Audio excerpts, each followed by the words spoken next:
Camille and Hussein Hassan were driving home quickly in Tal Afar. Curfew was approaching and they were keen to get home. As they approached the checkpoint, a photographer filmed events. US soldiers suspecting the approaching car opened fire, as the secret files report. A shot was fired at the front tire, but the vehicle did not stop. The patrol engaged the vehicle, killing 2 civilians. There were 6 children in the back seat. All were unharmed.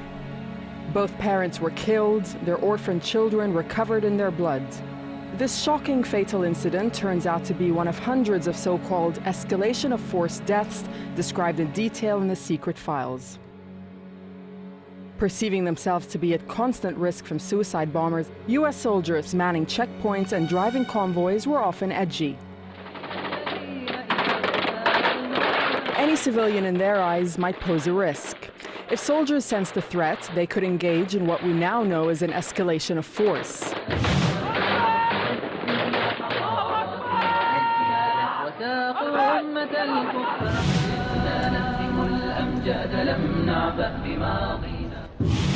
Hand signals, flashing lights, and warning shots were all supposed to be used.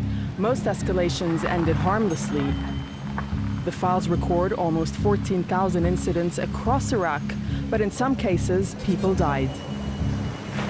The American reports claim their procedures were carried out every time. Videos posted on the internet by soldiers suggest a far more cavalier and reckless approach to Iraqi lives by some.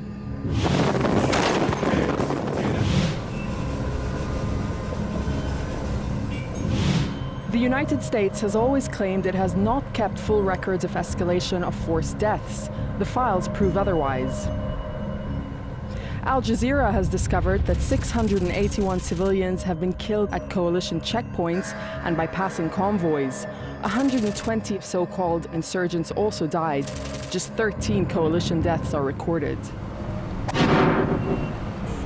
There are accounts of the deaths of drivers, passengers, pedestrians, and cyclists via checkpoints and convoys. Sentry opened fire and shot cyclist in the stomach.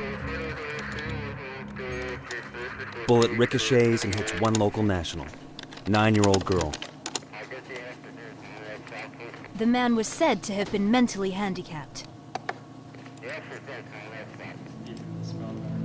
We've also found reports of pedestrians killed not for carrying explosives, but for a suspicious pack of grain, a case of books, cigarettes, or an empty plastic bag. Escalation of force deaths grew rapidly in Iraq. In 2004, there were 22 civilians killed. The next year, that rose to 278 civilians killed. The map shows how incidents track the lines of Iraq's roads. But if we look only at fatal escalations, it tells a very different story. Deaths occur almost exclusively in the Sunni areas of central Iraq. From 2004 onwards, they started shooting with weapons, warning shots up to the sky. But after that, they started shooting civilians. Colonel al-Sheikhli described to Al Jazeera an incident in one of his police districts. There was a family driving in a car, and the American convoy wanted to overtake them. So the civilian driver became confused. He was an older man, and he didn't know whether to move left or right. And so the car was shot at and burned to the ground with the family inside. In 2006, the US military began to change its rules on escalations of force, worried about the impact of so many civilian deaths. Death rates did drop, but many more were still to die. Confusion or a simple mistake could have deadly consequences. 75-year-old Kakarish Ali Khaled died at a US roadblock in Kirkuk in January 2007. His nephew, Karzan Shirabiani, is a London-based filmmaker. Trying to find out why the Americans killed his uncle, he went to Kirkuk in search of answers. The Americans refused to speak to him about what happened. I was lucky enough to have witnesses. He was shot dead by Americans at a checkpoint. Kakaresh is one of the 681 civilians whose killing is detailed in the secret files. The gunner waved his hands, yelled, and showed his weapon with intent to use it. When the vehicle was 75 meters from location, the gunner fired a second burst of 9 rounds. Local national exited the car and walked approximately 10 meters and laid on the ground.